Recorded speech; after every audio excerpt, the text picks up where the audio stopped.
This conference will now be recorded. All right, our speaker today is Salim from Intel, and all yours. Thank you. Okay. Good morning. I do apologize for 2 weeks ago, kind of the networking difficulty. So I want to talk a little bit today about the chiplet ecosystem challenges from Intel standpoint. So I compiled a few slides. It's not really a presentation, but it's kind of a compiled different slides that touches on potentially a value proposition of disaggregation, and then some of the chiplet ecosystem challenges that we've seen from previous product and going forward on the ecosystem economy and kind of an open chiplet ecosystem. I'm part of the foundry services. So within the foundry services, we have kind of a certain vision on an open chiplet ecosystem that I would like to talk about, because this is pretty much in line of what we're doing within this forum. So I'm going to start with the Intel die disaggregation journey. So from a multi-die, multi-component integration into a single chip package has been tactically used for many years at Intel. So this is kind of the classic MCM and system and package integration. It's used for application that requires high performance and improved time to market. So I'm showing here a few examples of die disaggregation journey. I start with KB Lake. KB Lake is kind of an unconventional disaggregation, which is using the GPU from AMD and a microprocessor from Intel. So this is kind of a great example of an open chiplet ecosystem where you have tiles coming from different vendors and different foundries. So this one is using EMIB for HBM, but then for the die-to-die, it's using only the PCIe Express. So it's kind of a semi chiplet kind of architecture. The second one is Lakefield. This is a 3D stacked. This is a 10 nanometer and a 22 FFL hybrid processor. So this one was using Faveros. I put Ponte Vecchio. Ponte Vecchio is the GPU. This one has 47 tiles, and it's using co-EMIB. And the reason I'm putting this because the complexity, I think kind of in the last discussion, is how many tiles should we call a system on package? Is it 3 tiles? Is it 4 tiles? This is an example of a 47 tile disaggregation. Material Lake, this is a 14 core CPU. This is a hybrid architecture.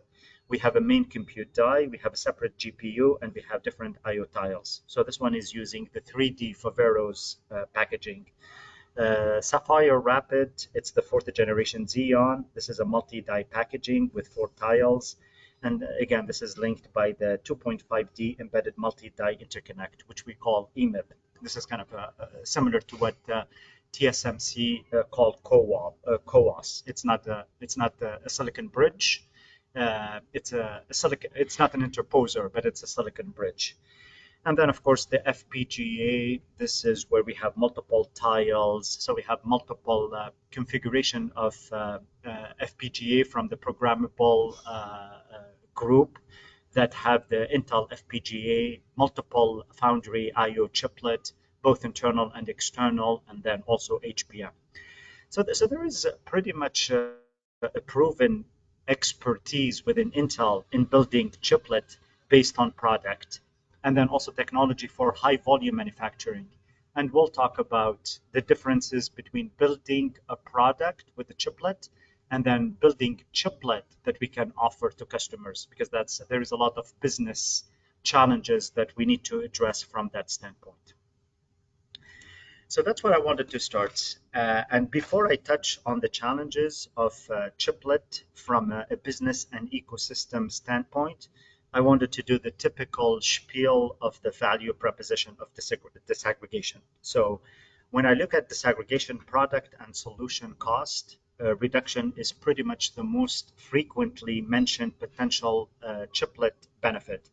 So we do have a smaller, and there is different kind of disaggregation, as you guys know. There is the homogeneous, there is the heterogeneous integration. But then from a homogeneous integration, you have a smaller die will have fewer defect than larger die. We have a smaller die that can help achieve a higher mask or LFU. So the LFU is the lithographic field utilization, and then so that's kind of the homogeneous integration. And I'll talk about the history of Intel with disaggregation and what drove disaggregation.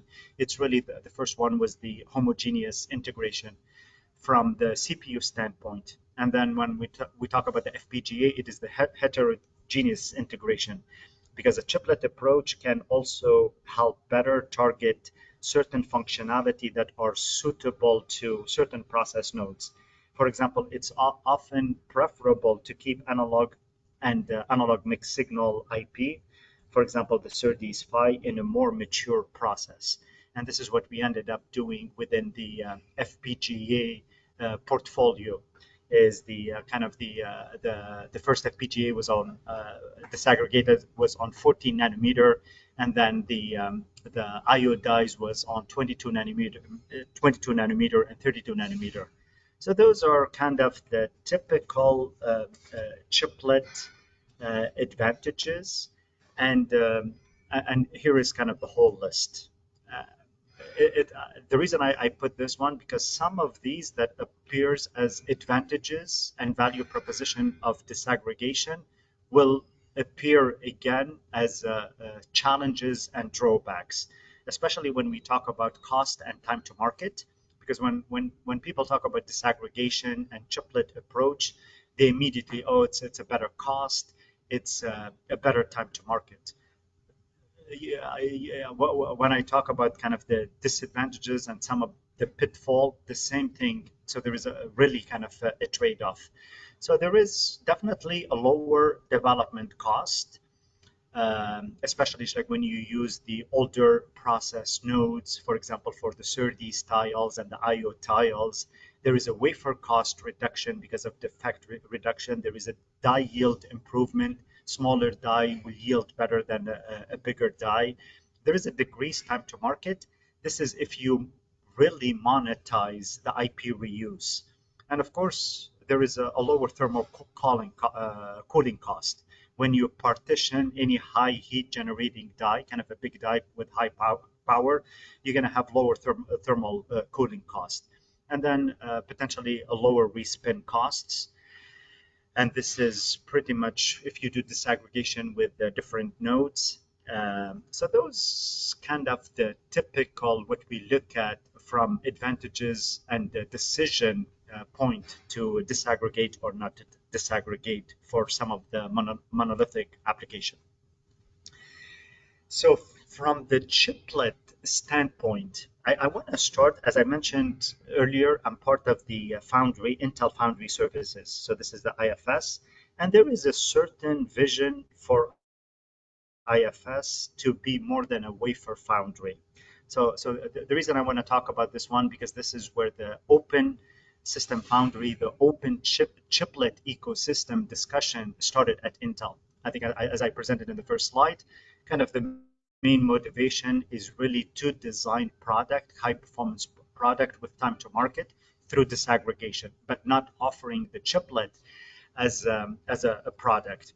The IFS and the open system foundry is a little bit different. So for people, I'm sure, I don't know if you guys are familiar with the kind of system foundry. System foundry is different than the wafer foundry. It's wafer foundry plus other component. So if I look at the system foundry in general, it has 4 different components. The first is the wafer foundry. So this is where we talk about ribbon fat and power via technology. This is kind of some of the advanced technology. This is similar to what TSMC does, kind of from the wafer foundry. The second one, I mean, TSMC does have that. It's the packaging part. And for IFS, Intel is providing foundry customers Intel advanced packaging. So for example, when we talk about EMIB, when we talk about Foveros, those are services that are offered to the foundry services. And of course, the main third component is chiplet. So when we talk about chiplet in an open system foundry, it's a modular building block that will be used along with Intel packaging. I'm from Intel, so obviously I'm not going to be talking about a bunch of wire, even though like we use bunch of wires as a die to die. But I'm going to be talking about the UCIe, and this is not a plug for the UCIe, but that's the die to die IP of choice going forward. And I'll talk about kind of why we went through the UCIe as part of a foundry. I mean, if I have a customer that comes to me that's interested in a bunch of wires, I have to provide that. To me, I'm agnostic to what die to die. But that's one of the main challenges from an open system foundry that I want to talk about is the die to die interface convergence. Otherwise, we're going to have different ecosystem development based on the die to die of choice. And the fourth component for a system foundry is software. So this is, for example, Open API, Open Vino. This is pretty much the four components that we have in an open system foundry. So you clearly see for system foundry enablement, chiplet is really key to that enablement. And when we talk about chiplet, it's not only the chiplet availability or the die-to-die availability. This is the whole open chiplet ecosystem. This is the whole open chiplet economy and the chiplet library. So, and those are the 3 points that I would like to talk about from challenges going forward after this slide. And please do interrupt me if you have any questions related to this. So I'm going to start with and transitioning to the state of the art of where we are right now in the journey of disaggregation.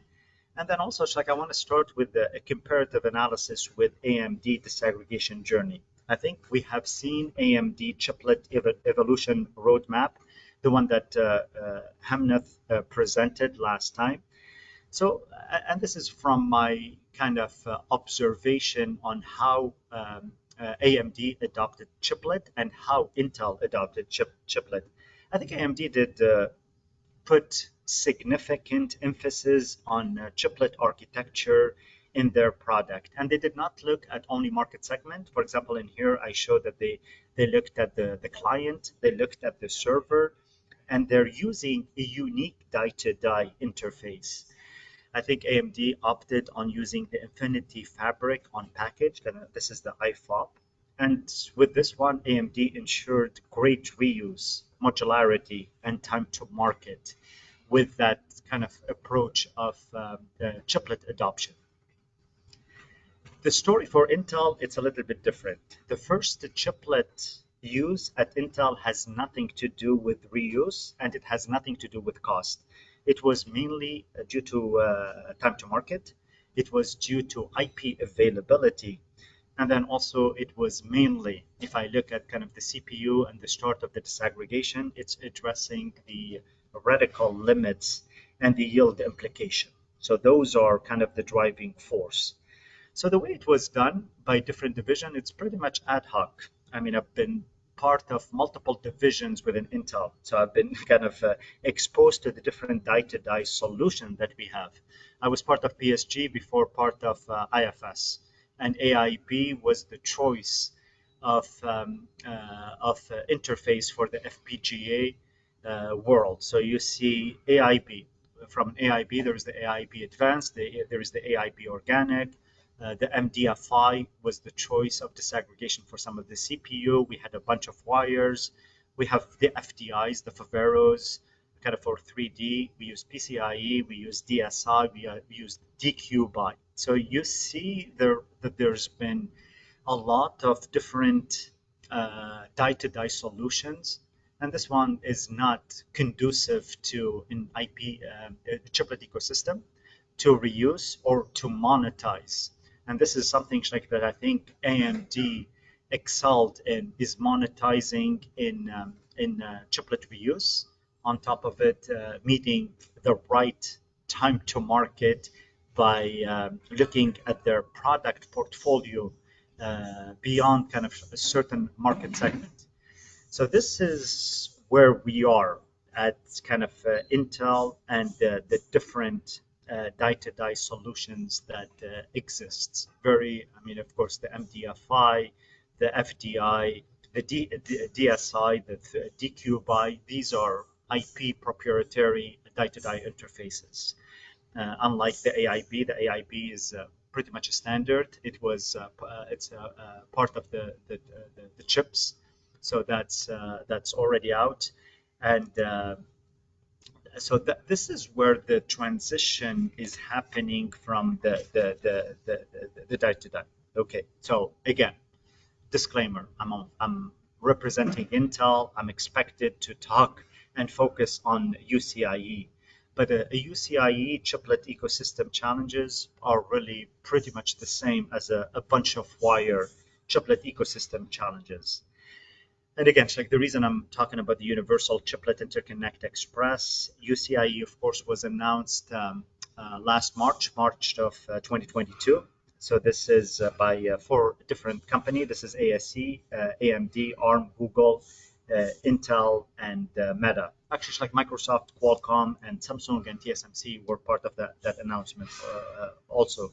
So over kind of 100 companies have joined the consortium within the first 6 months of incorporation. And it's at least from an Intel perspective, it's providing evidence of the broad industry support and the critical mass that's needed to create and sustain a viable chiplet industry ecosystem. So Manuel, kind of from Synopsys, presented this in the Chiplet Summit. I mean, they're the one that deal with the different customers. They see what the die-to-die adoption. So it's something like that I wanted to kind of put. And again, like this is no plug. This is something that was presented from folks that are not even part of Intel. And we know it's like that AMD will be one of the early adopter of the UCIe, and we see it like in some of their product. So that's where, and I'm not gonna talk about this one. This is I'll send the slides, but I just wanted to kind of start addressing some of the challenges that we see from disaggregation.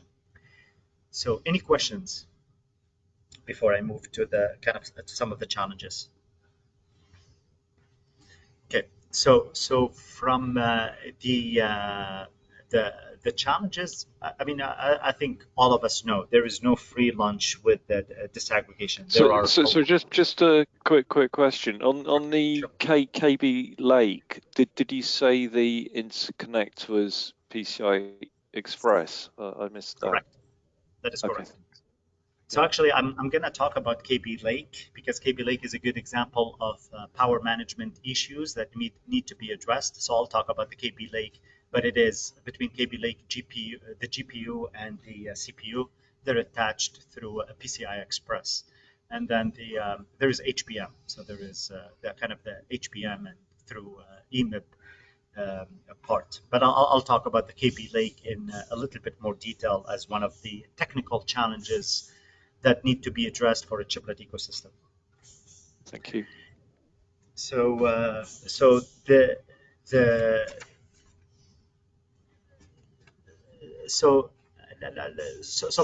I'm going to start talking about the challenges, and the way that I divided them in here is the business challenges, and also there is the technical challenges. So I'm going to start with the business challenges because the technical challenges, I have multiple slides. I think I chose few example of technical challenges that need to be addressed in order to enable an open chiplet ecosystem and a chiplet library kind of from a reuse standpoint. From a business challenges, there is really a difference, as I mentioned earlier, between using chiplet and advanced packaging to enable next generation product, which I think Intel doesn't matter what the die-to-die of interface was done. I mean, it was proven that we can go into high volume manufacturing with the chiplet and disaggregation. And I'm not saying like that was not without the challenges. And I think like I'm gonna talk specifically on all the assembly challenges that we've seen within that. But then offering a chiplet as a product, it's a challenge. Part of the Programmable Solution Group. This is the FPGA. An FPGA tile offering not kind of like the whole solution with the FPGA, with the IO tiles and the HBM. It's been a challenge. So would a tile be offered as a product? I mean, that's really the main essence of a chiplet ecosystem and a chiplet library. So there are a lot of business issues that needs to be addressed, because with that, I mean, as an example of the Ponte Vecchio kind of 47 tiles, you're going to have multiple suppliers that are providing the different component. So the problem is who's responsible for what. This kind of needs to be addressed from that standpoint. And then from a business challenge, it's really the cost and the time to market. See, the cost and time to market come back again as the challenges, even though we use it as a value proposition. There is, and I'll jump to it here. There is a lot of assembly-related disaggregation pitfall. If I remember in the Intel Architecture Day in 2020, there was a vision about kind of like this disaggregation and using multiple tiles, one for AI, the other one for IO, GPU, compute. I mean, it was a compelling vision. But at that time, it imposes just a hefty cost structure on the part. So from challenges from the assembly-related disaggregation pitfall, I divided them in 3 different buckets. One of them is the HBM assembly. The other one is the assembly technology development that needs to be developed. And the other one are the design. So this is the design where when we talk about some of the technical challenges that needs to be addressed. From the HBM assembly, even though we say that, okay, we're taking a die that cannot meet your reticle, we disaggregate it, and we talk about, okay, small die will yield better. You know what? There is kind of a counterpart to that, because with disaggregation, you have more assembly step. More assembly step means yield loss, and the same thing for assembly cost. From packaging, and especially advanced packaging, you're going to have more assembly cost associated with it, and then test cost as well. So even if your test time, if you look at your monolithic and then you're disaggregated, the test time is exactly the same.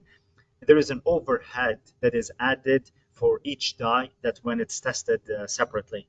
And then also there is a throughput time. You have more sequential assembly step depending on what your kind of the standard packaging or advanced packaging, and that will translate in a more throughput time. From assembly technology development, and especially when we talk about advanced packaging, and it applies even to standard packaging, there is a lot of technology development that needs to be done. And there is, when we talk about external foundries and external silicon integration, there is a co-development that needs to be done with the foundry, with other foundries.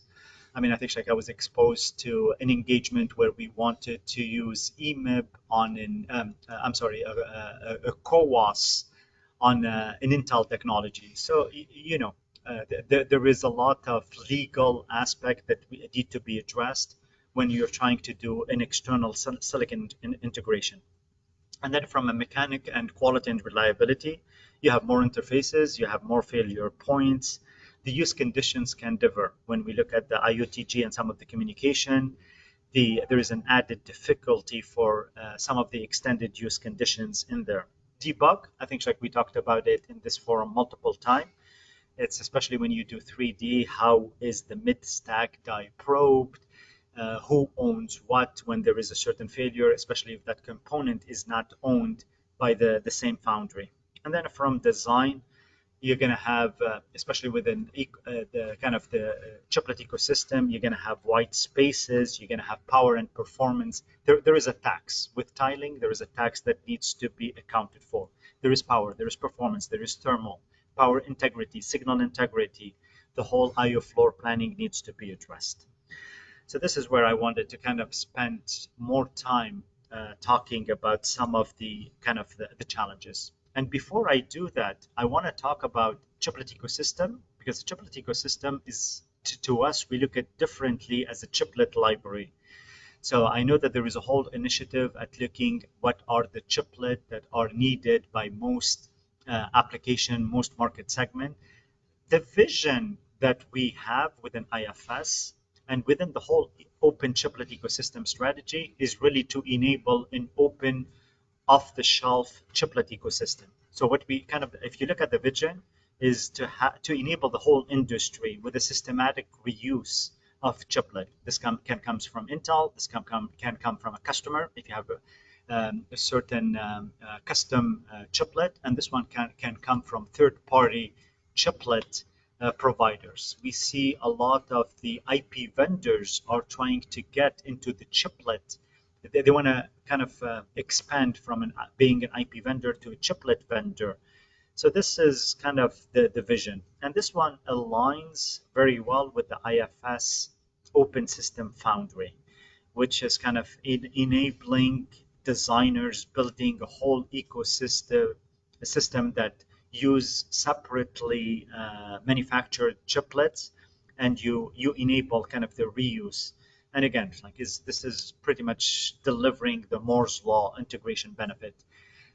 So that's kind of the vision that we've seen from the System Foundry and the IFS open chiplet ecosystem. And this is where when we look at this, maybe this one kind of looks like fluff, because there's a lot of stuff that needs to be addressed in order to come to that state of an open system foundry and an open off-the-shelf chiplet ecosystem. One of them is like we needed to identify three main areas. One of them, what is the minimum set of chiplet that is needed to satisfy the need of most designs? So because when you look at the chiplet, do we need FPGA chiplet? Do we need a memory chiplet? Do we need a compute chiplet? Do we need ADC DAC chiplets? So we have to look at the market, and we have to look, and sometimes it's not going to be only chiplet as a solution. It might be a hybrid. It might be COTS plus chiplet in order to meet a 90% of your most of your designs.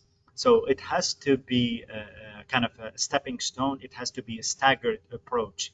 Kind of a full disaggregation might not work kind of early on. So this is really, we have to do a due diligence. What is the minimum set of chiplets? And of course, you're going to come back with potentially 10 or 15 chiplets that are needed in order to meet kind of the whole open off-the-shelf chiplet in order to enable any designs. We have to come up with a priority. And I think like you guys are doing the same thing on what is the priority, what are potentially the 3 or the 4 chiplets that needs to be addressed in order, and this is based kind of like on introduction based on a study of customers and in order to maximize the reuse. The other part is interoperability.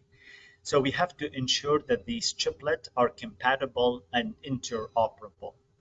A die-to-die interface, kind of using the same die-to-die interface, doesn't mean you're going to have interoperability and compatibility. So really, compatibility and interoperability is just a big, it's a big word to use. So so this is a problem statement that I would put for any die-to-die, at least a standard that I've seen. It doesn't sufficiently detail all the information that is needed for any chiplet to be compatible with each other. So when I look at a chiplet interoperability,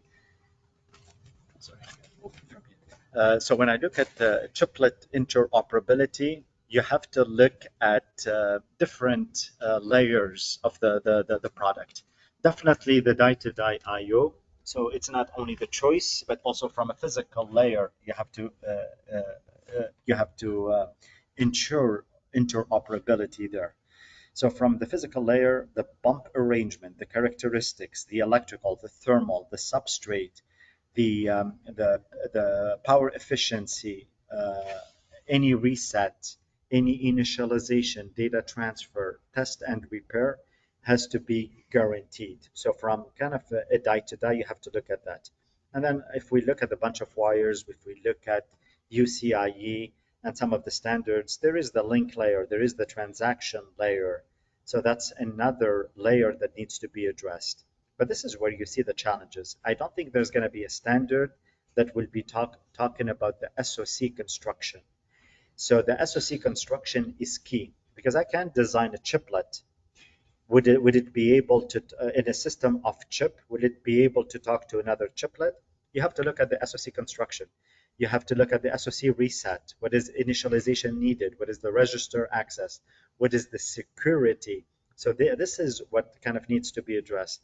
And then from the whole chip, if you look at the whole die, besides the die-to-die and the interoperability, kind of the physical, the electrical, the mechanical interoperability, you have to look at the chiplet form factor. This chiplet form factor is key.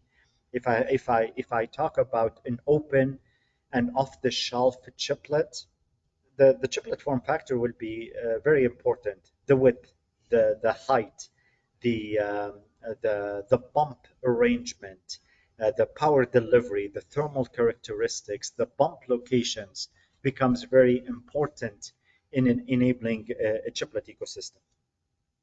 So this is where I again, it's like I have a bunch of these slides, and I think like I'm going to go through 3 or 4 to kind of highlight some of the challenges that needs to be addressed. So from a chiplet form factor, your bump locations, your characteristics, your physical orientation, because let's say you develop a SerDes chiplet.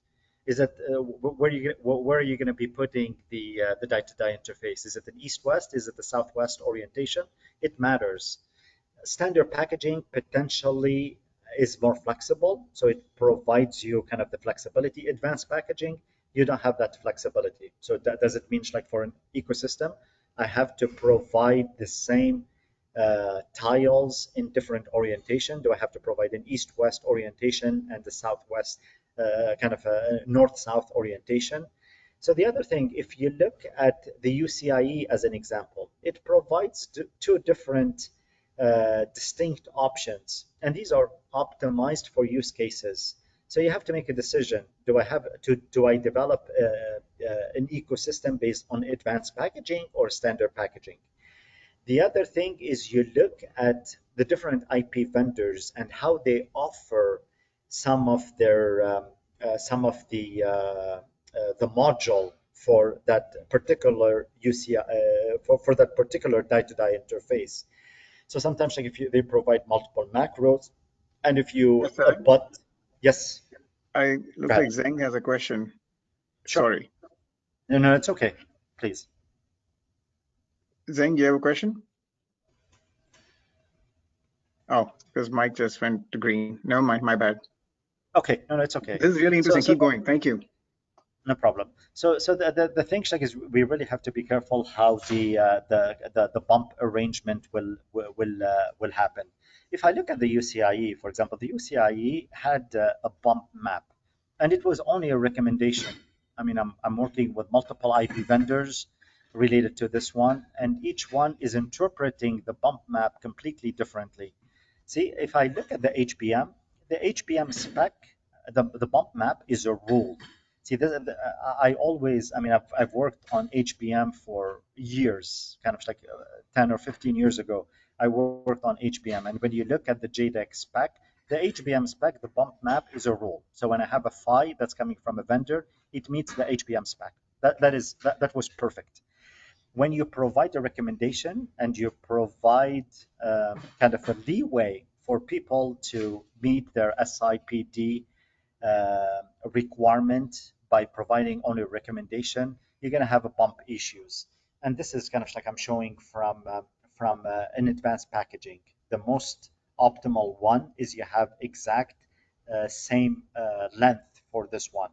And if the bumps are not matched and changes, that throws a whole runchy monkey or whatever it's like on this one. So there is really an alignment that is needed on the die-to-die configuration. So once you decide on what is the die-to-die interface, what is the configuration, and then also what is the number of modules.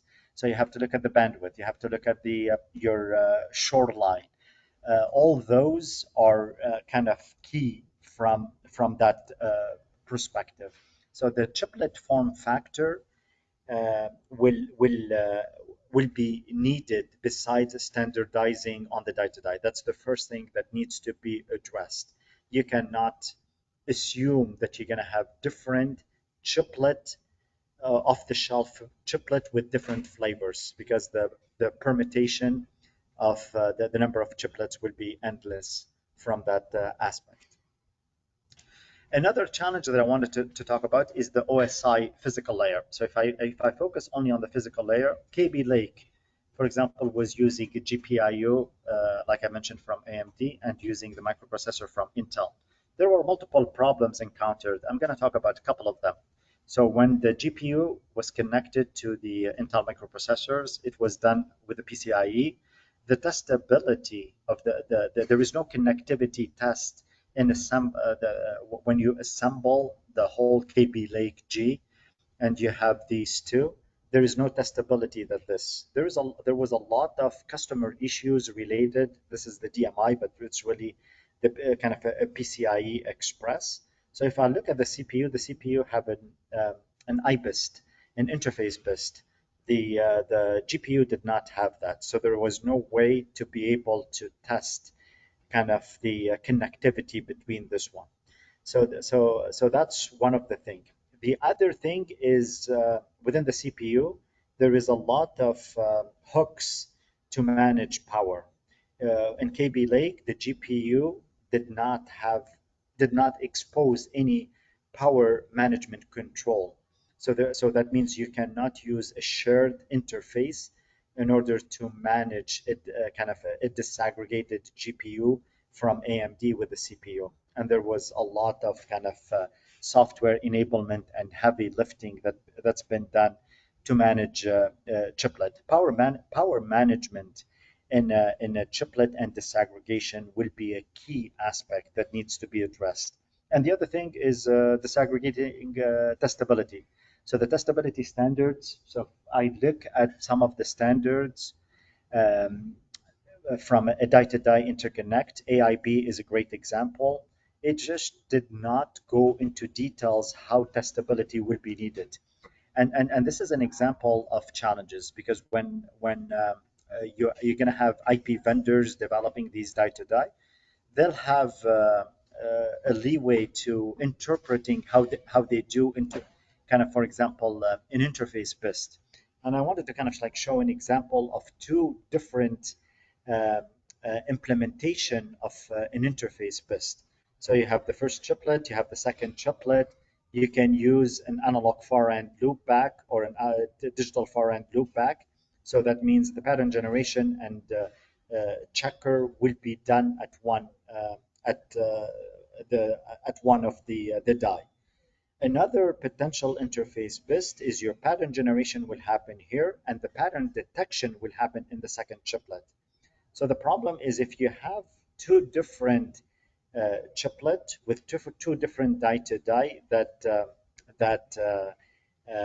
have an interface BIST done differently, there is no way that you can do an interconnectivity BIST. So if you have any test and repair mechanisms, you're not going to be able to do that, because it's either you enable both or you enable exactly the same thing. So a disaggregation repair, a disaggregation uh, kind of testability will really need to be created and also enforced throughout our supply chain. I think kind of this one will impact your KGD. This one will impact the assembled kind of testability from that point. The other ones like that I wanted to kind of talk about is the kind of similar to the challenges that we've seen from the KB Lake is a die-to-die power management. So if you look at an industry standardized chiplet power management, is pretty much a new paradigm. We haven't addressed that one. We addressed it in an MCM technology, but in a chiplet technology, it's different.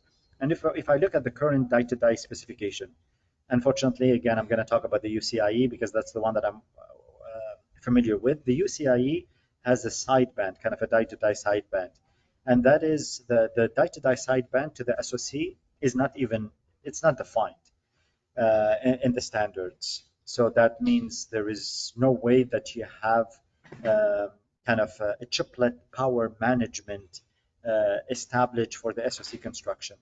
The sideband always work at 800 megahertz. There is no inter-die management protocol that is defined. I know like a lot of people talk about kind of the MCTP as potentially solution, but there is a need to standardize any mapping of power management that you have across the die-to-die. And one of the major challenge that I'm seeing in here is the SoC construction. There is no standard that will enable us to have a common SoC construction. Potentially, if we come up with a common customer requirement and guideline towards a potentially reusable off-the-chiplet ecosystem, then we can address that. The SoC construction in here, so if I have a chiplet 1 and chiplet 2 that is done by different company using the same die-to-die interface, there is a lot of issues that needs to be addressed. We need to define the layer partitioning. If I look at the UCIe consortium, just it doesn't provide the vendors any implementation requirement. So the way, for example, the way that I use a multi-mode usage of UCIe, it's not defined. The UCIe sideband, it's how you carry the protocol, how you connect. It's not even the flow control. It's not even there. Even the supply voltages, it's not even well defined. So from an electrical standpoint, and if you have a chiplet A and a chiplet B, kind of the form factor, the power, the supply voltages. I mean, if you look at the UCIe spec, it goes through a whole range of potentially supply voltages. But then when we talk about the chiplet ecosystem and off-the-shelf chiplet, I have to make sure that I will be able to interrupt these two from an electrical standpoint. And if we go further and talk about a compute chiplet, a compute chiplet will need major architecture standardization, the boot flow, initialization, interrupt handling, any security, the sideband signal to initialize the die-to-die. Those need to be addressed. So for example, we talk about the RISC-V, we talk about an ARM chiplet, but a system architecture standardization is needed. I don't think a standard or a consortium will be able to address it. Potentially, when we look at this, we have to look at our customers. What is the most common customer requirement at guideline that we can apply in a chiplet that can be potentially reused by other customers? And I think like this is really key from a technical standpoint, from a chiplet reuse that I wanted to kind of address. So I have a few kind of slides that I thought it would be of kind of interest from here.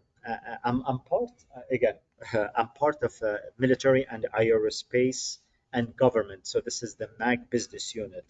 So I do work a lot with the DoD and with the USG. So there is a lot of programs. One of them is the DARPA CHIPS, and there is the CHIPS Act. And of course, like these are completely different. The DARPA CHIPS, this is the Common Heterogeneous Integration and IP Reuse Strategies.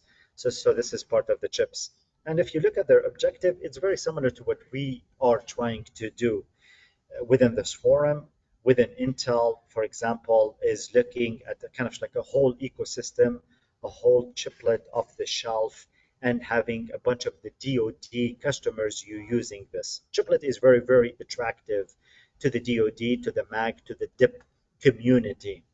And then also there is the CHIPS Act. If you look at the CHIPS Act, this is different than the heterogeneous. This is creating the helpful incentive to produce semiconductor chips. There are a lot of programs that are driven towards disaggregation. So CHIPS Act initiative just does align a lot with the IFS chiplet strategy. I mean, if I look at the steam pipe, this steam pipe is the strategic transition of microelectronic to accelerate the microelectronic part. I mean, the whole proposal focuses on utilizing the the UCIe. I mean, it's open. They left the die-to-die as an option. If I mean, they wanted any decision that you use a different standard must be kind of provided in details with the justification when you apply for some of those CHIP acts and the steam pipe kind of proposal. So I thought kind of like to mention this. I'm involved with a lot of the USG and DoD on some of potential CHIPS Act that will align with IFS and some of the DoD, MAG, and DIP customers. And the last point that I wanted to mention is the kind of an alliance has to be built, because the development, the optimization, the kind of consideration, you have multiple domain. You have the IP, you have the chiplet, you have the package, you have the EDA, you have the board level. So there is a multi-physics that needs to kind of be addressed. And this is where we have to develop an alliance that needs to be built. I put the 3D fabric. This is, to me, I think kind of like the TSMC 3D Fabric Alliance is a great example, which uses TSMC advanced packaging, and then it pulls in both backend and front-end partners from EDA, IP, design, memory, OSAT, substrate, testing. So this is kind of like the TSMC. This one will be key um, for anybody that is working within kind of potentially a chiplet ecosystem, is really to be tied to some of these alliances. I know TSMC has the 3D fabric. IFS, Intel Foundry Services, will have their own alliances as well. But we have to make sure that we include all these, the IP vendors, the EDA, the OSAT, the substrate, in order to be able to enable customers to design on any 2.5D or 3D kind of technologies. And tools, I have to mention this, tools will be a key enabler for a system foundry. I think like I've seen this one in 2016, kind of a decision. Should I go EMIB 30 micron, 45 micron? Should I go for Veros? Should I go? And now it's like there are multiple options, even kind of like with CoWoS. So this is 6 years since then. I mean, do we have an answer or more questions? I think like we do have more questions. There is a lot of tools, kind of internal tools, but then also I do use the ODSA cost model tools as a key enabler to make a decision for tool and system support. And the last kind of thing that I wanted to address from the EDA is really the tools and the flow for heterogeneous integration. For Intel, in order to enable, I mean, because some of this 3D and 2.5D heterogeneous integrations were not available. So we used the normal flow in order to do kind of the right partitioning, the thermal, the performance modeling. So I know Cadence and Synopsys, they're putting a lot of investments in the 2.5D and 3D hybrid flow. So this is from architecture exploration to physical to packaging implementation. So this is, again, kind of like involving EDA in the 2.5D and 3D. This is kind of will be key. The question comes to when you do this is who owns what. So who owns what, who does what, kind of from a partitioning, from a thermal, from a performance modeling. So that is something like that. Really, when we talk about the chiplet ecosystem, dealing with different customers that wants to disaggregate and use some of the chiplet from a chiplet library, is who does what from the partitioning standpoint and the performance modeling. That's kind of one key other element that needs to be enabled. So those are probably the slides that I just wanted to kind of cover. This is a really nice talk. Thank you. Thank you. It's a really comprehensive talk. I appreciate you putting this together. No problem. Again, I mean, actually, there are more challenges, but I mean, I know it's like we're looking for solutions, but I thought kind of like from the technical Yeah. The business definitely needs to be addressed, kind of the chiplet economy. But from a technical standpoint, it doesn't matter how detailed the standard is. There are other things that really needs to be addressed, and we have to start small and then go bigger. Because sometimes like we want to go bigger, we want to kind of do a chiplet ecosystem. I think it's going to take us years, Can few you years.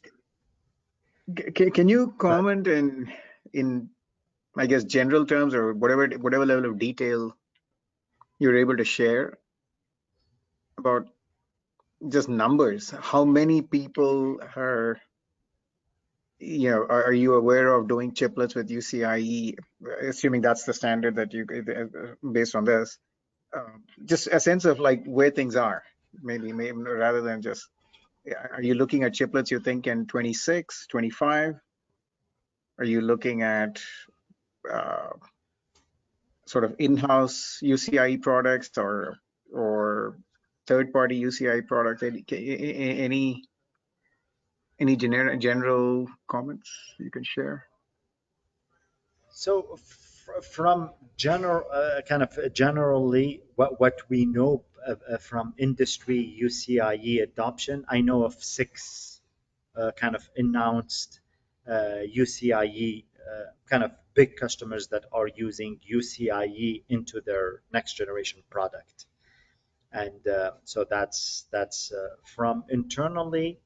The direction within Intel is to use UCIe. You can use other die-to-die because we have a plenty of them, but with a clear justification. But we want UCIe to be the chiplet of choice internally. So what we've seen, other product that were using bunch of wires or MDFI or DQBI or the DSI, all that development have stopped on those IP kind of development. So that means kind of next generation IP development will be focusing on UCIe internally. So next generation would mean we're looking at 25, 26 as the rollout. That is correct. And Okay. same thing for the customers. Customers are kind of like in the 2025, 2026 timeframe. Yes. That makes sense. Okay. And And then, I think, go ahead, I'm sorry, sorry. go ahead, please. No.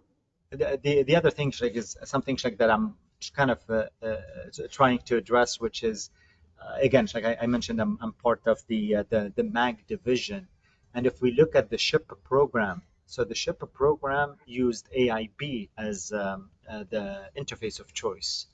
So I don't know if you guys are aware of the SHIP program, but the SHIP program has a Yep. lot of chiplet developed kind of internally and externally, but it is using AIB as the die-to-die interface. And it's a little bit alarming for the USG government and the DoD when you introduce another standard and you obsolete all the chiplet that has been developed using an AIB and using kind of like doing a combo AIB UCIe. I looked at it from a technical standpoint. There is a lot of challenges and even kind of like developing potentially a shim. But one of the things is we have to make sure, and this is where we have to look at the timeline. When are we going to be enabling an AIB chiplet ecosystem? Because it is already there. There is Jerry. There is a lot of companies that have already kind of from a photonics and all that stuff developed AIB based tiles that will be used with the FPGA that are AIB based. But then I have to look at what's my next generation FPGA and what did it use, and then how we obsolete all those AIB tiles. So that's something that we have to address from economic, from a transition, short term and long term, looking at 2023, 2024, 2025, and then the enablement of a UCIe ecosystem. That will take a few years to get to the SHIP program kind of stage. Right. Um, just one, I think everybody online has hopefully seen this, but in case you haven't, the ODSA OCP just released Bo 2.0 and the link layer specification at the announced it at the Prague Summit. So if you haven't seen it, it's easy to find. And as you know, Bo 1.0 is in silicon. So since we're running out of time, Any other So, questions, Bapu, Swala? the actual specs can be found online on GitHub, The or specs can be, well, the easiest way to find them is on the Git repo right now. And in another 3 weeks, they'll be, another 2 weeks, maybe they'll be on the OCP contribution lab website as well. But for now, they're both available on the Git repo. okay, thanks. Any other questions for Salim?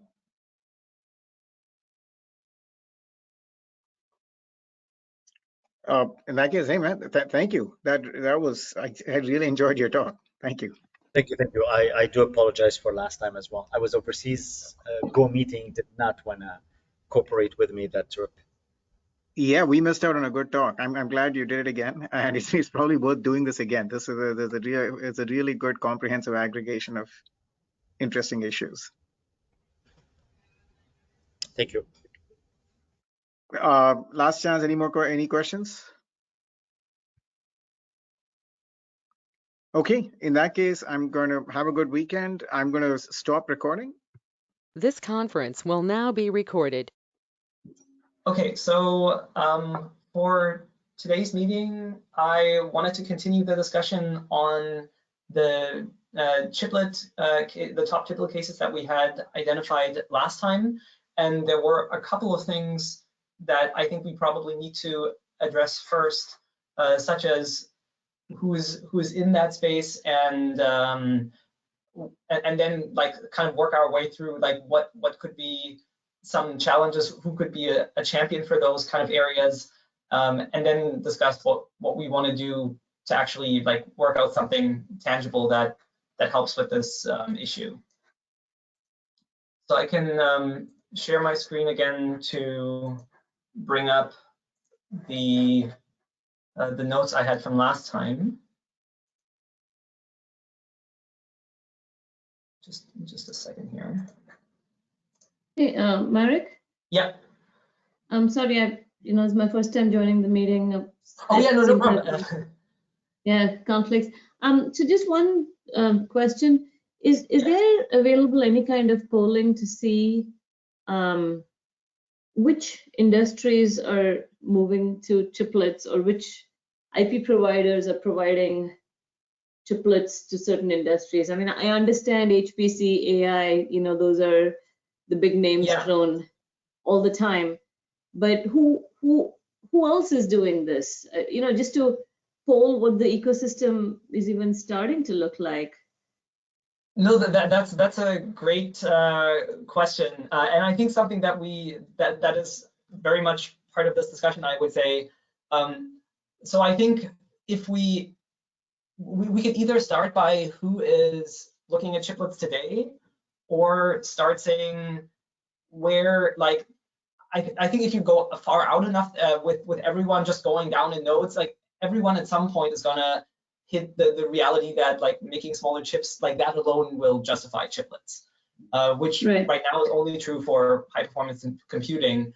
So I think you could either say like, where are we today, and who does chiplets, which is mainly the say the compute server and storage, and then who's going to go next, or think about like areas like, I have two graphs here in the meeting minutes just of the global semiconductor market by area, as well as for this one at least the growth, and like that by itself may at least give you an idea of which markets to look at, and if they're growing a lot, like to think about like, does that mean that chiplets are going to be more important?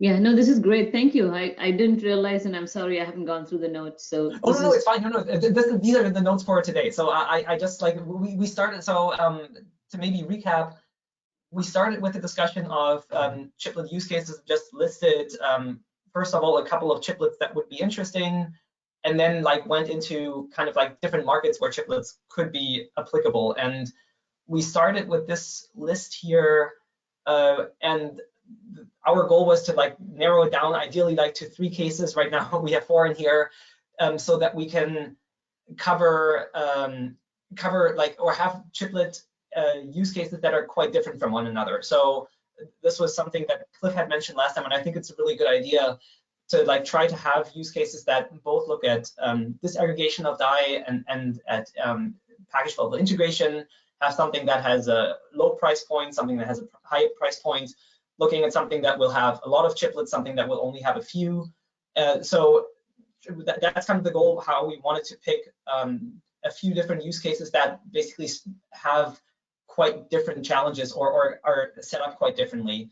And the ones that we came up with so far was the compute server storage, which is like an obvious one, automotive as a bucket, which at least to my knowledge right now, there is not a big proliferation of chiplets in automotive, but from everything I can see, there is like automotive is moving much closer to the types of handling data that are like otherwise encountered in the, like a server space.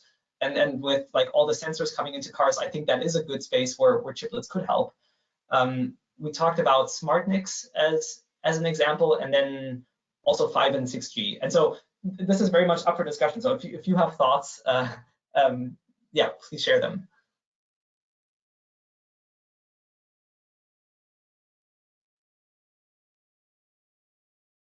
Do you think specifically, like, out of the ones that we have, which ones like resonate with you? You know, so if you just think about microchip as a whole, we serve all sorts of market. We do a lot of automotive, we do storage, server, communications data center. So to be honest, all of these sort of resonate with me.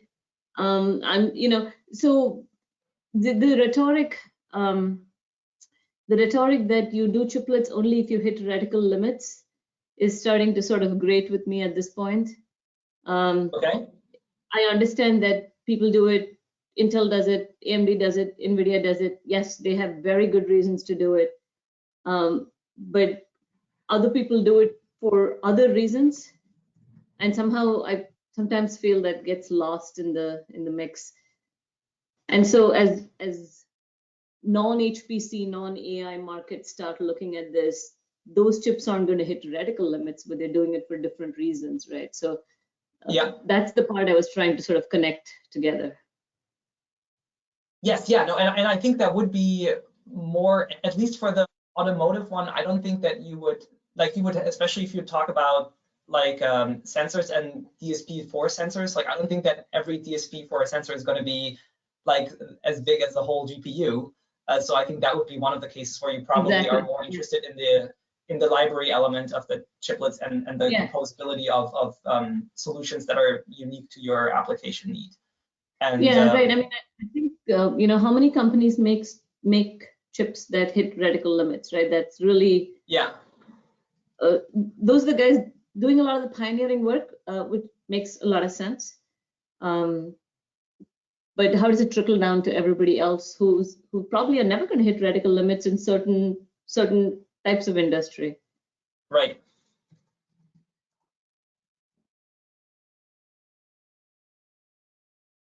I'm just taking notes here, but yeah, that is a good point.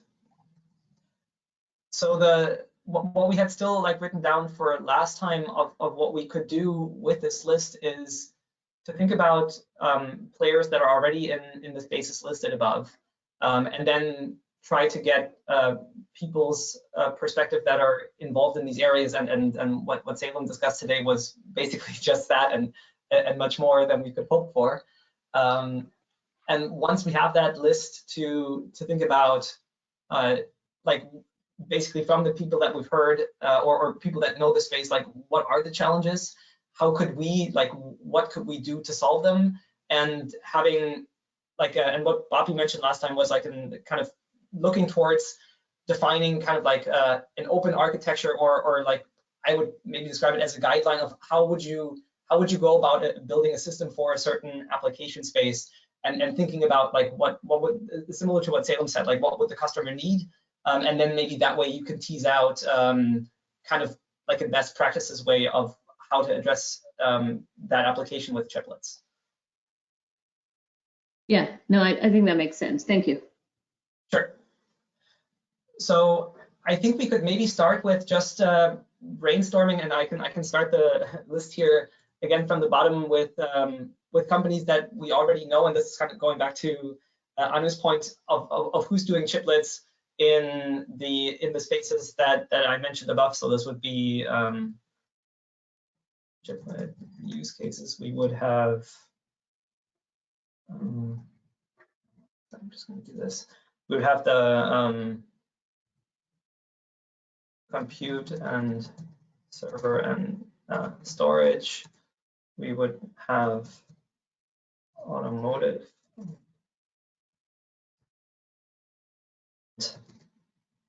smart NICs, and 5G, 6G comms. So I think, I mean, the obvious ones would be here, Intel and AMD for sure. Then I know NVIDIA is also like working, like they've been like talked about their own chiplet link before. So which other ones can people think of? Well, it's you know, Broadcom, Marvell, and then a whole host of startups that are doing sort of multi-processors and things like that, right? So this AI, would be targeting things AI, like ML. Like the Matrix, Ventana, and so on. Yeah, Ventana, D-Matrix, all the AI guys that are doing high-end AI are all using chiplets, right? Or ADAS. Yeah. I'm just gonna it seems like there's a lot of interest in AI accelerators, especially for startup companies. Right, because yeah, it's a natural thing, right? There's a lot of RISC-V stuff going on and a lot of AI, ML acceleration going on. Yeah. So I think out of the use cases that we have, this one is certainly like this broad one. There's the most like chiplet experience already, at least from like vertically integrated companies, and starting with like if you look at the startups like Ventana, at least that it seems like companies believe there is going to be a space for offering chiplets as a product, as what Salem said, like the difference between selling a chiplet and just using a chiplet architecture in your own products. Right, and then it's a shame that Suresh isn't here, but you know, they and Ventana and AlphaWave and a few other companies, right, are developing this I/O hub subsystem, Dream Big, right? There's a specific ecosystem that they put together, right? Yeah. So this would fall, this I/O hub to you would fall as part of or into this category here, or would this be more towards the smart NICs? Well, you know, it's all the same thing if you really think about it, right? It's compute, it's storage, it's all mixed, AI, it's all mixed in, and some are doing, you know, medium performance, and some are doing how do you build, you know, take chat GPT to the nth degree, you know, and just linearly scale up as many as you can, right? So yeah, I mean, there's tons of people chasing this. So I think I don't know. Yeah, I think SmartNIC it's just another word for an accelerator in my book. It's not just a network interface card, right? Which was the old definition of a. Okay, yeah. Every accelerator is connected to some sort of network, right? So it's pretty much yeah. Anyway. Yeah. Okay, no, that's helpful, like in a way of thinking about it. What do others think about, like, kind of at least conceptually saying that SmartNICs is part of compute? And then the question is, I mean, obviously this is kind of a big term, and if we want to think about business challenges for that use case, then there may be easily like sub flavors of it. If you like, even if you think about something that's more towards a server application, something that's more towards a like supercomputer application, or something that's for like a data center and switches, there would be a ton of like nuances there. But I think, at least from what I could see, it seems that any of these chips are not necessarily cheap. So that maybe means, from if you look at things like the kind of packaging that they need, or like just what they could afford, and the nodes that they're using, that it makes sense to me to keep them in this one like overarching theme, let's say. Yeah, no, absolutely, that makes sense. The ASP is high for these. They can afford a a couple of bucks more on the packaging. Yeah. So it's a different category, and they do try to hit the 5, 4, 3, 2, 1 process nodes. Yeah.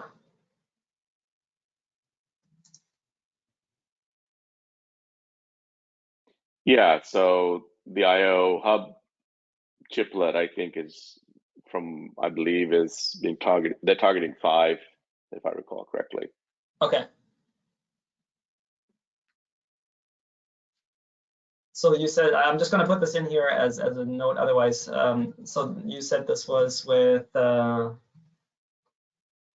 Apex believe and it's Alpha Wave, Dream Big. I believe Antenna is part of it. okay. And I'm sure I'm missing. Okay, I'm just gonna put it like this for now. Yeah. But it makes sense, right? You need some sort of a IO hub for these IO accelerators, right? So if you're developing an AI accelerator, you still need to talk to the real world, so they can focus on doing their unique add-on, and let somebody else worry about, do I do PCIe Gen 5 controller, and how do I integrate it, or how do I do CXL, which Yeah. is so the value prop here is, if you look at the numbers, let's just take PCI Express, just to buy PCI Express IP, validate it with the controller and their SoC, run the verifications and everything. It's 4 or 5 or more people as a minimum, right? Taking a year. So that's $1 million per interface, right? So the value prop is very high, right? So that they're resolving. So that's without really getting into the numbers, it's very hard to really explain the value proposition. But to Anu's point, they're well able. That market, it doesn't care. It's not really driven by the packaging cost, right? It's driven by performance and power, right? Those are the two things that are driving that space. The benefits. And I think for this one, it's like looking at what we had talked about before, data disaggregation versus package level integration. It seems like primarily it's more package level integration of bringing more functionality onto the same package. But I guess it also has the component of the, like with the homogeneous systems, of breaking up. So I think this already has both of those aspects as well in there. Right, but you could argue that this segment is more homogeneous oriented, right? Even though the Intel, as Salim was saying, for example, that programmable group is definitely using SerDes for N-1 or N-2, for example, right? Because analog is not scaling. But they're really still scaling the digital part to the latest nodes or the later nodes, right? So I liked Anu's 5-4-3. Yeah. I thought that was clever. Little countdown. But yeah. but yeah, so obviously if you're doing very high performance, one way you scale it is you have a lot of compute, and you have a lot of multipliers and accumulators and whatever else, right? So yeah, so it's definitely a space, and I do think that it's a space that also bunch of wires too kind of gets us into that market as well, right? Because some of those guys, Yeah. and as a my dog's going crazy, so Okay. I think it's a squirrel. Very Um, interesting. yeah. So yeah. So that's obviously this is I would say this is the largest market for chiplets right now for chiplet development and use. Like the big guys, the small guys, Right. but it is a significant market. Yeah. Yeah, I mean, this like coming back. So I was just looking at this last night, but it did actually surprise me coming back here for like the overall market size of semiconductors, that smartphones on their own are very big. But I mean, it's not like, I guess, terribly heterogeneous in terms of the chipsets that you would see in there. Like those are like maybe tens or hundreds, I would guess, compared to like billions of units sold. But then otherwise you would have the whole server data storage that is still like a pretty big pie of the, in 2022, what, like 600 something billion of revenue. Okay. Yeah. I saw a table today, or it was yesterday, which showed that 40% of TSMC sales are into that data center segment, high performance. Okay. So that's done by wafer, right? So that I was surprised how big that was. Yeah, and that is that by revenue? Is that by like number of chips? I remember seeing the table and I said, "Hey, that's interesting." And Yeah, I because had I to could find easily that. imagine if it is just the value. I mean, like if you buy a 5 nanometer chip, it is quite expensive compared to buying the same, or like buying a chip of like 180 nanometers. So it would make sense that it's certainly 40% of their value, if not more. Right. I think I'm sure it was wafer revenue in terms of where the wafers went, right? Or Yeah, which ties to wafer revenue. I'm sure it's wafer revenue, not number of yeah. individual chips, for sure. Okay, so this is one, like I guess other maybe since we're like, so my plan right now is to kind of like go through the 3 use cases and just try to first think about these high level like properties, players, and things like that, and then I think we could go towards thinking about like who's already part of the ODSA discussions, and so that I think would be a next step to then think about how can we get some input. And I mean, we've already had we've had these presentations from various companies that are already like a pretty good first source of information. So then I guess in terms of properties, I would say that this is more like advanced packaging. So let's say like interposer, or and I guess like Maybe fan out laminates or as well, with many layers.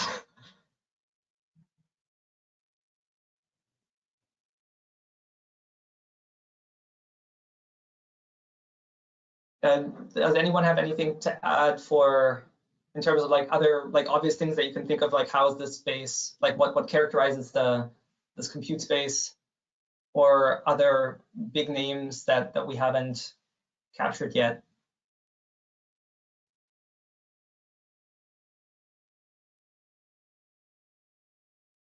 Okay, so then I think the other ones will be maybe a little bit, at least in terms of like big players, will be harder to say. So for this one, for automotive, I'm not aware of any like big like car company using chiplets today. Yeah, like what do others think about, like where this stands, or like if they have references of people going, like which companies may be interested in this area?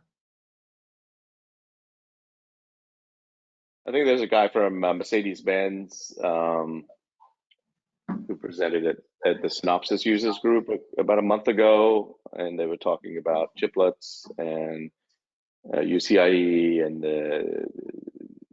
so I think there's definitely a push to standardize on that. Yeah. Within Mercedes.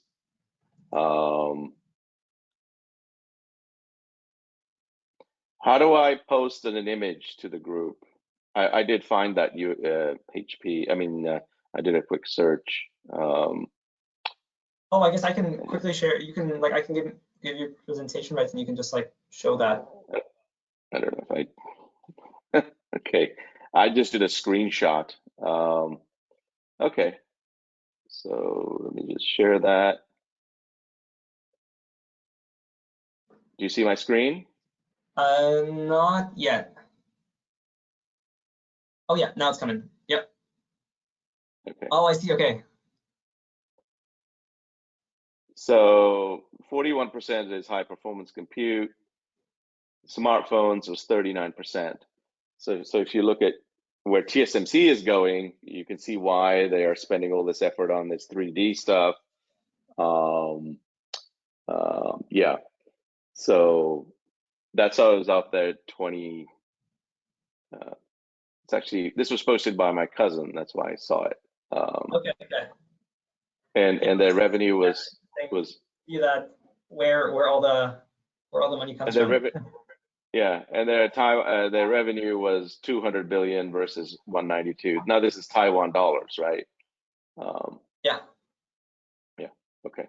So I think at least what I like about this is it may help us think at least where based on kind of the amount of revenue there is in a certain market, how much value there is in adding chiplets, and maybe also how likely it is that people would move towards that. And I think this is kind of what Anu also brought up, and for us at ADI is certainly a question for the lower ASP side. I think it's a lot harder to even justify, even if it's just cents or a few dollars, it may make a big difference if your whole product only costs $10 to add chiplets and add overhead there. Yep, right. Exactly. No, I think we're all on the same wavelength. I presented to. I'm not presenting now, right? No, you stopped sharing. Yeah. Okay, good.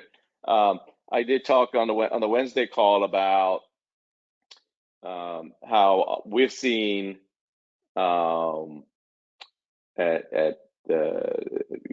to extend a bunch of wires to a much more approachable size, and I think that because even the bunch of wires right now is way too big when you look at the cost impact, right, of what I would call mass market applications, right? So that's kind of what we're doing. And so we had a discussion where let me see if I can find. So the easiest way to do it is to reduce your area by a factor of 3 over the current bunch of wires by taking some steps, and then you can do a factor of 6 if we do some relatively simple, straightforward moves, right? So we can do effectively 1/6 of the current area, which means that you end up with a solution that's really applicable for things like IoT and medium performance type items. And so, Cash, you're keeping the footprint the same, 16 bits of data type thing, or you're changing that? No. Okay. Well, this is a proposal, right? So, okay. And I think we as a group should, from the business side, should talk about it. So there was a conversation with the engineering guys.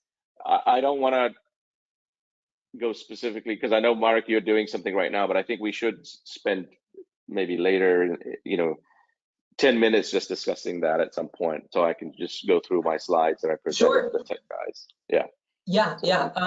I mean, I'd be happy to have you talk about this now. I think this is very especially towards. So I think the first section we talked about is kind of known, I would say, and coming to automotive and 5G. And like one other thought that I still have is industrial as a market segment that has, I think, on average, also quite low ASPs. I think those would fit more into this discussion, and I see them not being well addressed by, say, the discussions within UCIe or even the examples that people have, where there's more of a question of, like, at what point is it worth building, like using chiplets there, and for what reasons? Right, and I'll tell you that at your chip, my sense of what I'm seeing at the high end, okay, which I think is a train wreck, frankly, because they're all everybody's trying to move from 16 gig per link now to 32 because that's the sexy thing to do. Yeah. And it's you know, Saleh made some really interesting points, which is even the few developers that are developing right now, their bump maps are different, and they're not going to be able to talk to each other, and those issues really get exacerbated when you're trying to do things at that rate, right? In a very expensive package. You can see, you know, I think the better way for people who want to make money in the near term, which I'm driven to do as a small company, is to focus on, I would say, the where you don't have packaging risk, right? So it's like multi-chip module type approaches, or SIPs, or you know, 2.5D, you know, that type of thing, right? So and so I do think that that's an important market segment. Okay, so I will share my screen. Yeah, let me just make you the. Oh yeah, okay, you still have the rights. Perfect. Okay. So it was sort of presented under the idea of I don't even know if there's going to be a program to do this, but we need obviously we need to think about this. So I just talked about, hey, for IoT devices, sensors, mixed signals, a bunch of ASSP people I know, there's a lot of devices that are 4 millimeters square, right? They're in an older technology, et cetera, right? And Bo, because his bump map limited, doesn't really scale, right? So it's for standard packaging, and it works. It's really tough to do anything less than 1.6 millimeters square when you look at the RX and TX, right? Yep. And I'm not even counting the sideband and the control, and I'm not even counting the added cost of a PLL, right, in terms of area and so on, right? So so basically, this is, you know, it would be idiotic for a company that to add a bunch of wires interface if the market's 3 years away, and it's going to add 50% to my cost. I mean, I don't know. It just makes no sense, right? I mean, at least from my standpoint, when I've talked to a few people. So okay, what can we do? So the goal is to, what can we leverage as much as possible? So the suggestion is currently to at least look at the slowest possible speed that we have as a starting point. And in Virtual Wires 2, they now do support a bidirectional link. Okay, so if you can, and Marek, I know you were instrumental in developing the half slice, which I think is really helps. So if you could, you know, by doing the half slice, and for example going to a lower speed rate, you can start to simplify things. And certainly if you can go bidirectional, you then have so this seems very doable to me. So here's it's easier to think in terms of area units, right? The area unit of a standard bow right now is 20 by 3, so it's 60 area units, right? And then if you do half slice bidirectional, you get down to 18. So this is relatively low hanging fruit. It gets us to a reasonable, perhaps a reasonable solution. And then I discussed the idea that, okay, so this would be on the host side, because you definitely want to be compatible with a bunch of other stuff, right? But on the IoT side, right, and the chip that you want to attach or the ASSP, right, maybe you could just do 4 bits, because 4 bits, frankly, gives you at 1 gig per link or 2 gig per link, still gives you a lot of bandwidth. I mean, 4 to 8 gig of bandwidth is still a lot, right? So, so in my point of view, this might be an interesting way to go. And now you could, to make things easier, maybe you could swap some locations or whatever. But that's getting into the technology part, right? Which we'd obviously need a group to look into this. I'm very interested because I've talked to a few IoT people. If they don't need a PLL, okay. So if we could supply the PLL, so you could still supply a 1 gig clock, they could maybe divide it down and then send the data, use that as the clock, if that makes sense. But if there was a way to eliminate the PLL and eliminate as much of the controller as possible, so it really acts as a dumb device, maybe that's something worth considering.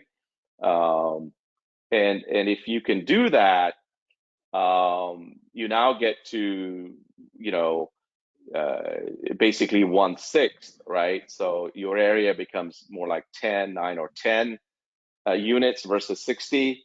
And that really, in my view, becomes pretty interesting. So so you basically have 4 data lanes, and these are just some examples, right? Because some customers are very, very core limited, or the area limited, depending on what they want to do, right? You could also do a single line. Although a staggered approach is always pretty efficient. And then obviously you need some sort of bidirectional control. The signals are likely to be bursty. Can we do something clever there? Or do we just alternate between RX and TX as we send the data? Because in slower devices, even a few hundred megahertz effective dual rate is pretty good. So if we could only offer 500 megahertz effective data rate, that might actually still be pretty good with 4 bits, right? So so these were just some of the ideas that were so technically, I think that depending on how much of a change we want to make, this could be quite important, and at least for a number of the customers that I'm talking to. So which is why I'm pushing this, right? Everybody has their own agenda, as we all know, right? The current guys that are running the bunch of wire, not running is the wrong word, but really focused on bunch of wires and UCIe, for good reason, are focused on this data center market. As we said, it's obvious why, right? But there's also this, when you look at volume, there's a whole range of other applications where every penny counts, right? It's not every $2 counts, it's every penny counts. So if you could have that kind of bandwidth with something that's relatively small, so go from, let's say, 1.6 millimeters square to, if you divide that by 6, I don't even know, like 0.3, 0.4 millimeter, 0.3 millimeter square, you start getting something that perhaps people are going to be like, hey, I can put this on my A to D, and I can get rid of my JESD, for example, and I can send some data, whatever, right? So there's now you can open up more, depending on the application, you can do more, right? So, and from my standpoint, it also gives the Bow group, even though the whole ODSA is really focused on the data center and not edge devices, but a lot of intelligence is going to go to edge devices. So I think it is a natural to have mixed signal devices communicating, or sensor devices communicating to certainly a 5 nanometer or 3 nanometer, host device, for example, right? That's doing a lot of calculations and so on. So I think that's actually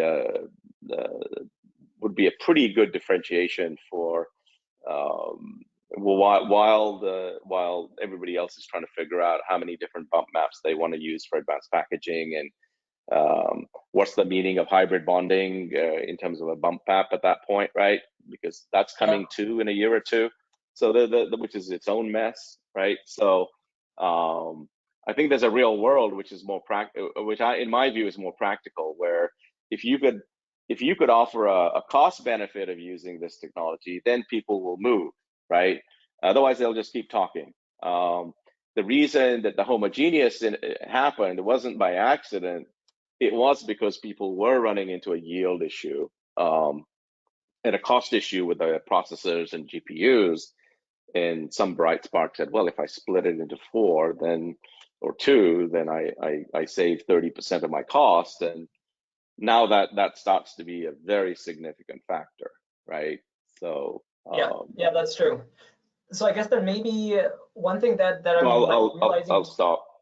Thanks so much. This is definitely interesting, and I wonder, like, to me, this almost like goes in the direction of offering something like a bunch of wires light or something, or thinking about something, because it would be trying to like use all the loopholes in one standard to make it smaller. Like, seems like like you would want to think about interoperability, but maybe if you define the space, it may make sense to say there's just, even with the lowest end of bunch of wires, there's still a gap for some applications.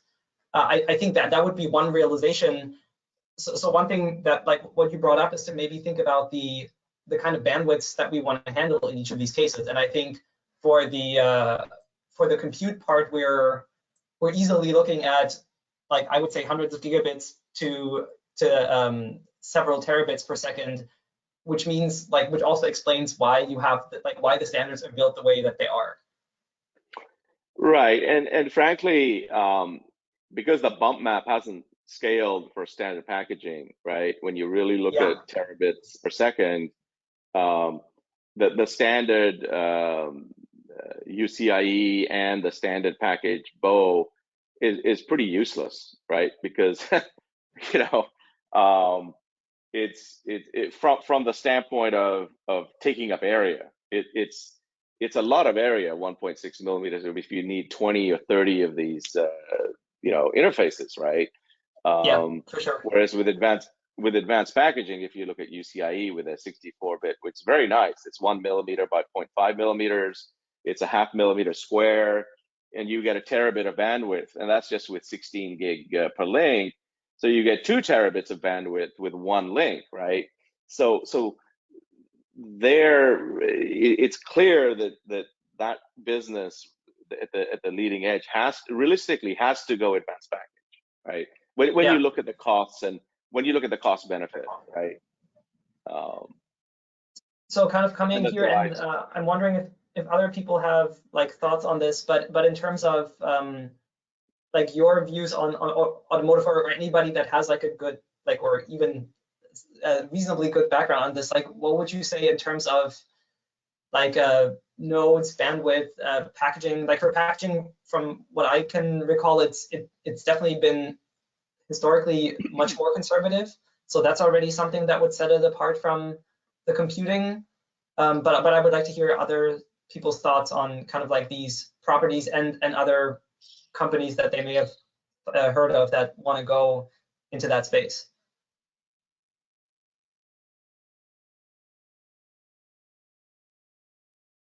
So I think by automotive, if you're talking about some of the sensors that go into it,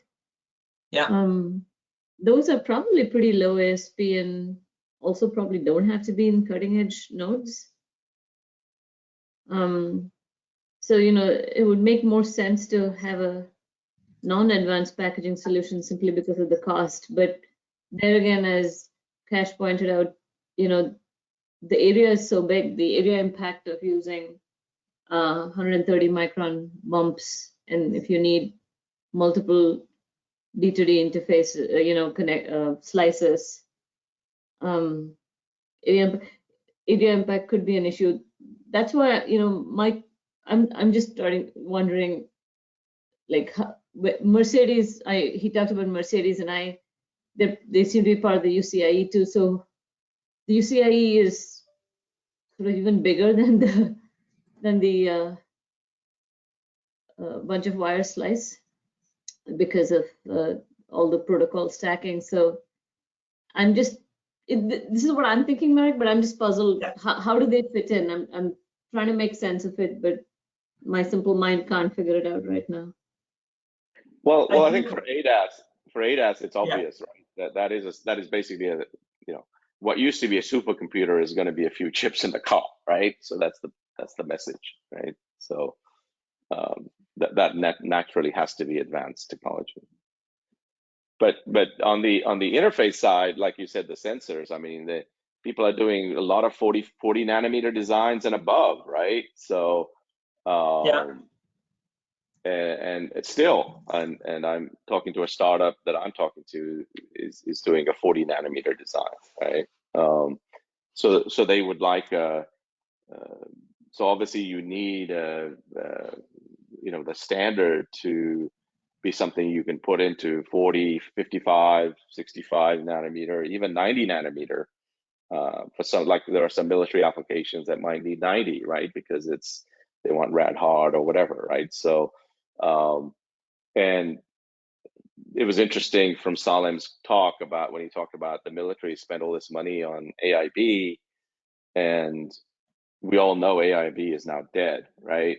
So I'm sure they spent tens of millions of dollars chasing that. So I think that there's a lot of room yet left in standard packaging with 130 micron bumps for a lot of applications. Yeah.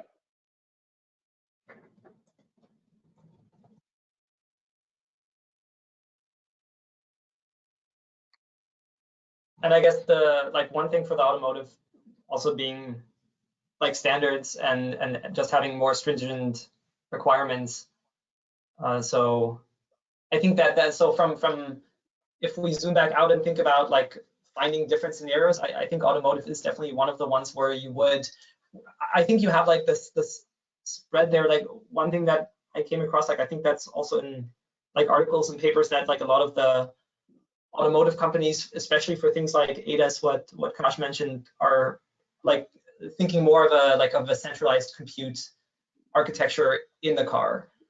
So that means that you, like, even if you had distributed like a ton of microcontrollers before to handle all sorts of things, that you would now want to send data to like centralized unit, which on the one hand means they're not as compressed before, and like that centralized unit now needs a lot of compute, and that also means in order to handle those data, you would need to move to a more advanced nodes that then I guess becomes similar to the compute and server type application.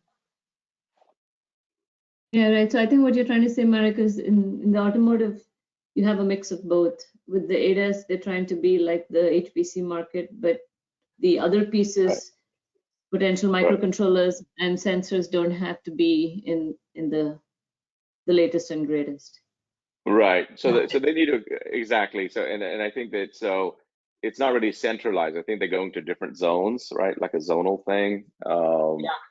And so they are communicating throughout the. I mean, there's a lot of reasons, right? They want to do over-the-air updates like Tesla has done. They want something that's easier to manage and control, right? So. Yeah, no, I think that there's a lot of interest in the automotive space. The negative with the automotive space is, you know, they're very difficult to deal with from a spec standpoint. As you know, it has to be a specific fab that has to be qualified. The safety involved, functional safety. So, but it's clear that's going to go chiplets. I mean, at your chip, we are doing something in the automotive space. We do have some interest in that area, and hopefully we'll actually be able to make an announcement in the next month or so. And this is also in the not like this like high performance area where because I think that's really like what now that we're talking about it, I think that's a really good point to say. They're kind of both use cases, and And I think we're yet to, or I'm yet to search for like where are companies like moving towards or have maybe even successfully used chiplets in a non like cutting edge node high performance scenario. Yeah, so I'm like I said, I definitely know that there's definitely interest in within the automotive. Whether it'll translate into huge volumes in the next year or two, I think it's unlikely. But even chiplets within open chiplets, at least within even the compute space, is still a year or two away, right? So, yeah, exactly. It's not, yeah.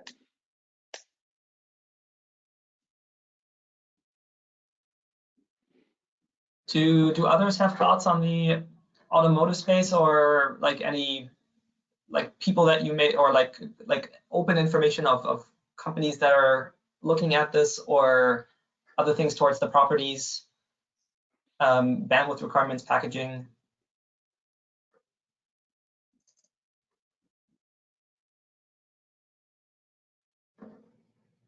So then the last one that we like talked about last time is 5G, 6G, and for this one, I guess I would like do a similar thing to see if does anyone have like more background on this?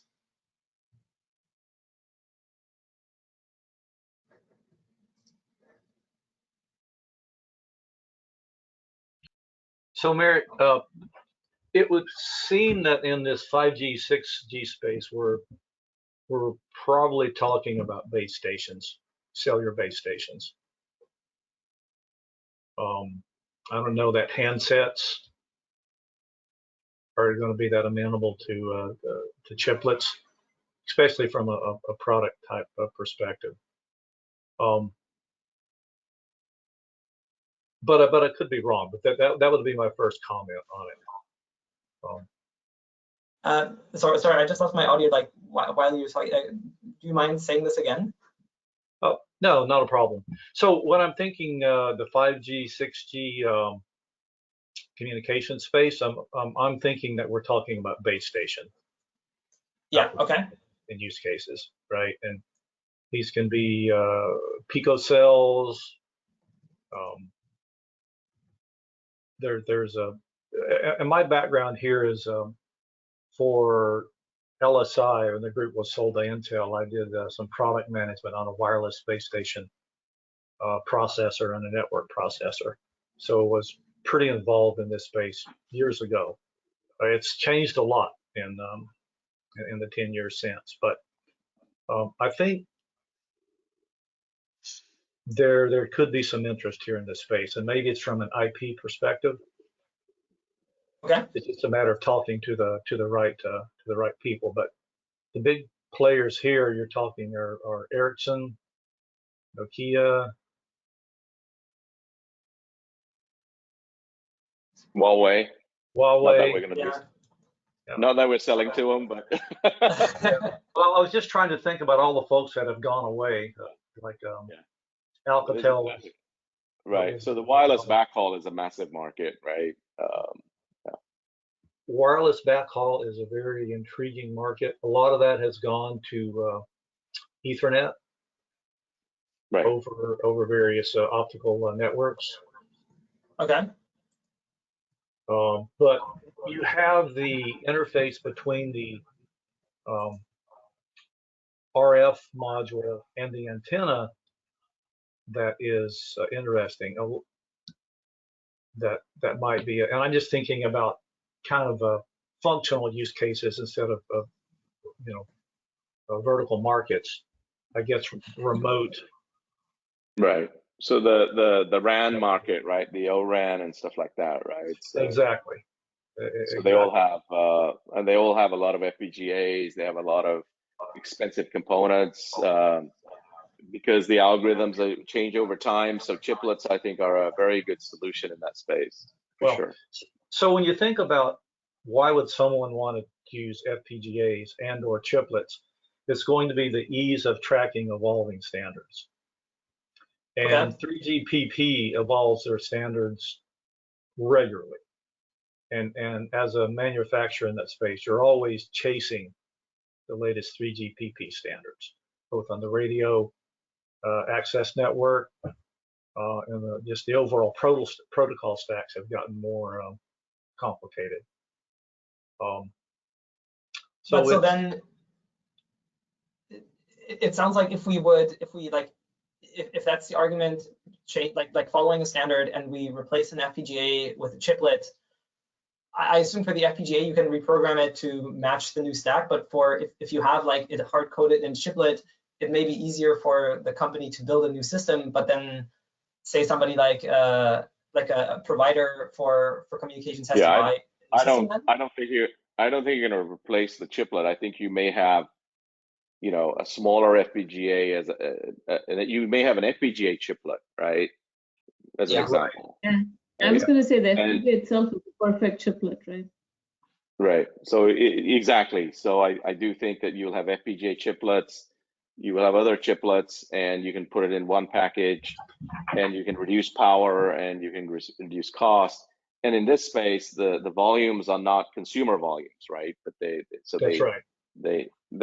can pay a little bit more than But again, this is a cost sensitive. So if you could replace a very large FPGA with a smaller FPGA and then some general chiplets and be more flexible and get time to market faster, I think that would be a viable story there. Yeah. I got to go to another meeting. I apologize. Okay. No worries. Thank you for your input. Yeah. So I know we have like a few more minutes left, but yeah, that is a good point. I think the one thing that I had heard, which may not be true of like 5G and maybe like the more advanced 6G, is the question of like kind of the physics-based argument of saying you have if you want to operate at say 60 gigahertz or something, then your wavelength is a certain size. If you want MIMO antennas, you need a certain like pitch of your antennas, and at some point you will have to start putting like your antennas with the driving electronics with the DACs and ADCs all in very close spaces where you may not be able to put them into regular like packages anymore and have them on a PCB. But I'm not sure like if that's like my understanding is that that's not imminent yet and not like but that would be another motivation to use chiplets from what I understand. Well, I think the motivation is going to be what can you do with chiplets to track standards and or reduce cost and or accelerate time to market, right? Right. I mean, the FPGA vendors have focused on this market because it fits their economics pretty well from a flexibility perspective from the market, especially in deep submicron devices doesn't support a 7 nanometer ASIC for a base station. That's why it's ASSP based but there are companies that are doing IP that goes into FPGAs actually. There was even a company or an effort, I don't know if it was academic or what, that did a base station running on a server running the protocol stacks once you got past the radio area network, the RAN, which was interesting. And then there's all the software-defined networking going on in the space. But you wind up just having to talk to system architects in the space and see where their heads are at a few years out. Okay, so I think that's all the time that we have for today. But this was a good discussion. I would continue that a little bit more next time and hopefully derive a little bit more like what kind of like challenges we can see and maybe who to talk to next. So thanks everyone for joining. Really great discussion, Marek. I think I came at the right time and my question just propelled us into what you were already planning to do. So thank you. That's right. No problem. Okay. Bye, everyone. Bye. Thank you.